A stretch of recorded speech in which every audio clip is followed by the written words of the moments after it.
किसी भी चीज के आर पार निकल जाना, हवा में उड़ना, शरीर को एकदम से शक्तिशाली बना लेना और हवा में एनर्जी क्रिएट करना, ये सब अलौकिक शक्तियाँ आपको भी मिल सकती है। बस आपके अंदर उसे पाने की इच्छा अंदर से आनी चाहिए। किसी भी अलौकिक शक्ति को पाने के लिए उसे केवल समझना ही काफी नहीं है। किसी भी सुपर पावर का इस्तेमाल करने के लिए आपको उसे जानकर समझकर यह पता होना भी जरूरी है कि वह क्यों और कैसे काम करती है। इसे जानने के लिए हमें और गहराई में उतरना पड़ेगा। इन गहराइयों को समझने के लिए हमें बाहर से ज्यादा अंदर देखने की जरूरत है। एक समय था जब हम शरीर के भीतरी अंगों को भी उसी प्रकार कंट्रोल कर सकते थे जैसे हम बाहरी अंगों को करते हैं। ऐसे लोग पहले भी हुए हैं और आज भी हो सकते हैं, चाहे वो सुपर ह्यूमन स्ट्रेंथ हो या बड़ी से बड़ी अलौकिक शक्ति। अगर तुम्हारे अंदर उसे पाने की उतनी ही इच्छा है जितनी जिंदा रहने की, तो आज नहीं तो कल वो अलौकिक शक्ति आपको मिल ही जाएगी। कोई भी सुपर पावर मिलना असंभव नहीं है, उल्टा असंभव तो यह है कि तुमने उसे पाने की इच्छा की और वो तुम्हें प्राप्त नहीं हुई। अलौकिक शक्तियाँ पाने के लिए इच्छा का भी अलौकिक होना जरूरी है। एक उदाहरण के द्वारा समझाता हूँ। शिष्य द्वारा महादेव को प्राप्त करने का तरीका पूछे जाने पर गुरु ने कहा, अगर तुम्हारे अंदर महादेव को प्राप्त करने की इच्छा है तो आज नहीं तो कल तुम्हें महादेव जरूर मिलेंगे। ऐसा हो ही नहीं सकता जो ना मिले। गुरु एक अलग ही स्तर की इच्छा की बात कर रहा था। शिष्य को समझाने के लिए गुरु ने उसे पानी में कूदने को कहा। जैसे ही शिष्य पानी में कूदा तो गुरु ने उसे दबोच लिया और तब तक उसे नीचे ही दबाए रखा जब तक उसकी हालत खराब न हो गई। शिष्य को पानी से बाहर लाकर गुरु ने उससे पूछा, तुम्हें पानी में कैसा लग रहा था? शिष्य ने कहा, मैं श्वास लेने के लिए घबरा रहा था।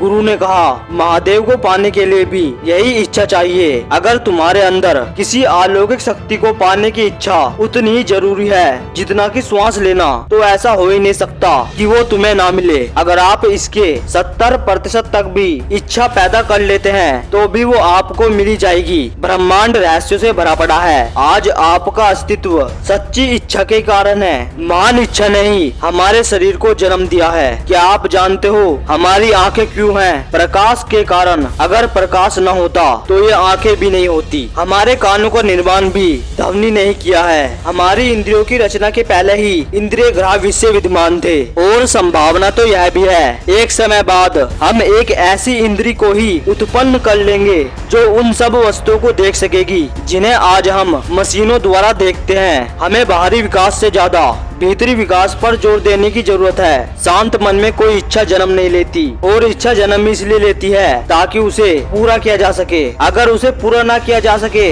तो इच्छा होगी ही नहीं। अब आपके पास दो रास्ते हैं, या तो आत्मा को समझ जाए जो सबका कारण है, या उस चीज को समझ जाए जिसे आप या जिसके द्वारा आप किसी चीज को कंट्रोल या रूपांतरित करना चाहते हैं। पहले तरीके पर हम फिर कभी बात करेंगे। जिन सुपर पावर्स की हम इस वीडियो में बात करने वाले हैं वे आपको तभी मिलेगी जब आप पंचभूतों पर विजय पा लेंगे। अगर आप पंच महाभूतों पर विजय पा लेते हैं तो आप धरती के अंदर भी पानी की तरह प्रवेश कर पाएंगे। भूतों का कोई भी धर्म आपके काम में बाधा नहीं डाल पाएगा। इन पांचों भूतों पर विजय पाने के लिए आपको इन पांचों भूतों की पांचों अवस्थाओं को समझना पड़ेगा। पहली अवस्था है स्थूल अवस्था, इंद्रियों द्वारा ग्रहण किए जाने वाला अनुभवी इनकी स्थूल अवस्था है। शब्द, स्पर्श, रूप, रस और गंध इनकी स्थूल अवस्था है। दूसरी अवस्था है रूप अवस्था, पृथ्वी की मूर्ति, जल का गीलापन, आग की उष्णता, वायु की गति और कंपन, आकाश का अवकाश, इनसे ही इनकी भिन्न भिन्न सत्ता का अनुभव होता है। सूक्ष्म अवस्था, इनकी जो कारण अवस्था है जिनको महाभूत भी कहते हैं, इनकी सूक्ष्म अवस्था है। पृथ्वी की गंध तन मात्रा, जल की रस तन मात्रा, अग्नि की रूप तन मात्रा, वायु की स्पर्श तन मात्रा और आकाश की शब्द तन मात्रा।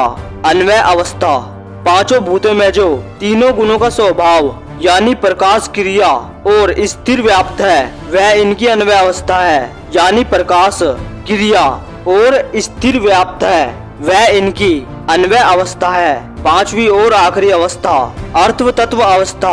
ये पांचों भूत पुरुष के भोग और मोक्ष के लिए है। यही इनकी अर्थ तत्व अवस्था है।